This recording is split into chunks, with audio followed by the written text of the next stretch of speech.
Good morning, students. I am Rajkumar Mole from Electrical Department. So today's topic is result analysis. First इयरच्या मुलांचा result लागला, भरपूर call आले, sir paper निघाला, भरपूर कॉल आले, सर पेपर नाही निघाला. खूप जणांचे मेसेजेस आले, सर बॅक राहिले. खूप जणांचे मेसेज आले, सर ऑल क्लिअर झालं. It's okay. सगळ्यात पहिली गोष्ट, फर्स्ट इयर पहिल्या सेमचा रिझल्ट हा थोडासा असाच असतो, म्हणजे जो तुमचा लागलाय रिझल्ट तसाच असतो. काही जणांचं असं झालं असेल, सर पेपर मी पूर्ण लिहिलाय पण मला इथं 12 मार्क पडले. किंवा काही जणांचं असं असेल की सर मी काहीच नाही लिहिलं, मला कसं काय मार्क पडले. It's okay. This is called engineering. यालाच इंजिनिअरिंग म्हणायचं, यालाच इंजिनिअरिंगचा आणि पुणे युनिव्हर्सिटीचा रिझल्ट म्हणायचं. ओके. सो जो रिझल्ट लागलाय त्यानंतर इन्स्टंट व्हिडिओ बनवणार होतो मी, पण नाही बनवलं. त्याचं कारण असं आहे की तुम्हाला स्वतः रिअलाइज झाले पाहिजे काही गोष्टी. जर पटकन व्हिडिओ बनवला असता तुम्ही खूप लवकर आय थिंक रिलॅक्स झाला असता किंवा खूपच टेन्शनमध्ये आला असता. सो थोडासा लेट व्हिडिओ बनवला, पण हा व्हिडिओ म्हणजे फर्स्ट सेम बॅकलॉग्स आणि सेकंड सेमला काय स्ट्रॅटेजी करायची ज्याने आपल्याला ऑल क्लिअर होऊन एसीला जायचं. ओके. सो सगळ्यात पहिली गोष्ट, BEEचा रिझल्ट मी ज्या कॉलेजमध्ये शिकवतो तिथे लागलेला आहे 36%. पुण्यातले खूप चांगले कॉलेज आहेत. एका ठिकाणी एका कॉलेजचा एवढा रिझल्ट लागलेला आहे 12%, एका कॉलेजचा 15% लागलेला आहे. भरपूर ठिकाणी कॉलेजचे रिझल्ट हे बिलो 50% आहेत. का? कारण याच्यामध्ये काही गोष्टी अशा आहेत की पेपर जो तुम्ही वाचला किंवा BEEचा पेपर जसा आपण गृहीत धरला तसा आला नाही. त्याच्यामध्ये आले ॲप्लिकेशन बेस्ड प्रॉब्लेम.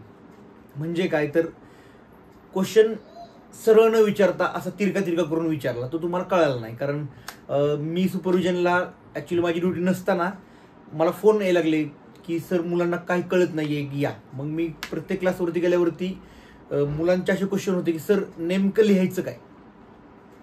असं का झालं तर ॲप्लिकेशन बेस्ड क्वेश्चन होता. It's okay. कारण फिजिक्स, केमिस्ट्री, मॅथ्स जो सगळ्यात अवघड असतो M1 तो पेपर सोपा गेला तुम्हाला. किंवा सगळ्यात फिजिक्स अवघड आहे सर, केमिस्ट्री अवघड आहे. ॲक्च्युली त्यांना 10 मार्काचे MCQ आल्यामुळं ते पेपर तुमचे सुटले बऱ्यापैकी. मग प्रॉब्लेमॅटिक सगळ्यात झाला तो BEEचा पेपर. खूप क्रिटिकल होता, ॲप्लिकेशन बेस होते, न्यूमेरिकल 40 मार्काचे कंपल्सरी होते.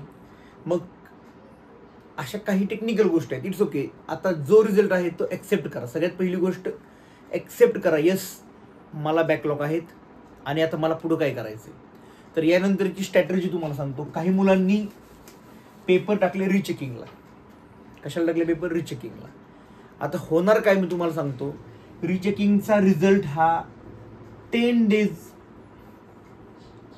किंवा 5 डेज, कधी टाकल्यावरती नव्हे, पेपरच्या अगोदर, म्हणजे तुमचा एंडसेमच्या पेपरच्या अगोदर 10 दिवस किंवा 5 दिवस, नशीब चांगला असेल तर 15 दिवस अगोदर रिझल्ट असतो. अगोदर सगळ्यात बेसिक प्रॉब्लेम असा होतो मुलांचा की सर शुअर शॉट माझा पेपर निघणारच आहे, मला माहिती आहे सर मी लिहिलाय. रिझल्ट लागतो नो चेंज. रिझल्ट काय लागतो? No change. जर नो चेंज रिझल्ट आला तर तुमचं मेंटली तुम्ही जी स्टेबिलिटी असते ती कुठेतरी गायब होती. का तर माझा पेपर सर मी लिहिता समथिंग होतं काय तर तुमची स्टॅबिलिटी जाते आणि त्या एका पेपरमुळं पुढचे 5 पेपर हे खूप परिणामकारक होतात आणि ऑल डाऊन होण्याचे चान्सेस असतो, कारण तुम्ही ह्याच्यावरती बसता. सो टाकलाय पेपर रिचेकिंगला, विसरून जा. काय करा? विसरून जा, अभ्यासाला लागा. पेपर मी टाकलाय, विसरून जायचं. 3 वेळा सांगितलं, परत सांगतो, विसरून जा. बिकॉज अभ्यासाला लागा. अभ्यास केलेला वाया जाणार नाही. समजा पेपरच्या 5 दिवस अगोदर रिझल्ट आला आणि चेंज झाला, तुम्ही पास झाला, काय प्रॉब्लेम? उलट आनंद आहे मला. पण नो चेंज झाला तर बॅक एंड सपोर्ट आहे तुमचा. जर नो चेंज झाला, जर तुम्ही स्टेबिलिटी गमवली तुमची, तर येणारे 5 पेपर आणि हा 6चे 6 विषय बॅक राहतात. एक्सपिरियन्सने सांगतोय. आणि रिचेकिंगचा रिझल्ट म्हणजे माझ्या बाबतीतलं मी सांगतो, 2011 साली ॲडमिशन आहे माझं. मी पेपर लिहायला बसलो होतो. पेपर लिहितोय आणि माझा रिझल्ट आला आणि एक मुलगा पळत पळत आला की अरे तुझा पेपर निघालाय चल, म्हणजे रिचेकिंगचा रिझल्ट कधीही लागतो. पेपर लिहिताना मी रेषा मारल्या होत्या, क्वेश्चन नंबर 1 पण टाकला होता आणि मला सांगितलं की पेपर निघाला बाहेर चला. म्हणून ह्याच्यावरती जास्त बसू नका. आणि यासाठीच व्हिडिओ लेट बनवला, कारण आत्ता कुठंतरी तुम्ही सिरियस व्हायला पाहिजे, अदरवाईज खूप प्रॉब्लेमॅटिक होईल सगळं. आणि जर प्रॉब्लेमॅटिक झालं तर तुम्हाला इंजिनिअरिंग सोडावं लागेल. आता काही मुलांचे 5 बॅक आहेत, आता काय करायला पाहिजे? सर माझे 5 बॅक आहेत, सर माझे 2 बॅक आहेत, सर माझे 3 बॅक आहेत. मिनिमम सगळ्यांची 3 बॅक आहेत बऱ्यापैकी. स्ट्रॅटेजी काय करायला पाहिजे? बॅकलॉग प्लस हे 8 विषय कसे काढाल? भरपूर सुट्ट्या आहेत पुढच्या महिन्यामध्ये भरपूर सुट्ट्या आहेत. तुमच्या सब्जेक्ट टीचरला भेटा. बेसिक इलेक्ट्रिकलचं आमचं लॅब मॅन्युअल आहे, तुम्हाला पाहिजे असेल मी लॅब मॅन्युअल पूर्ण तुम्हाला देतो. म्हणजे माझ्या कॉलेजचं असेल किंवा बाहेरचे तुमच्या एकदा स्टाफला भेटा, त्यांना सांगा सर आमचे बॅकलॉग आहेत आणि पुढच्या महिन्यात ज्या सुट्ट्या आहेत किंवा आता ही शनिवार रविवारची सुट्टी आहे, पूर्ण लॅब मॅन्युअल पूर्ण करून टाका, राईटअप पूर्ण करून टाका. त्याच्यामध्ये वेळ वाया घालू नका. तुमची जास्तीत जास्त मी तुम्हाला सांगतो मेच्या लास्ट वीक,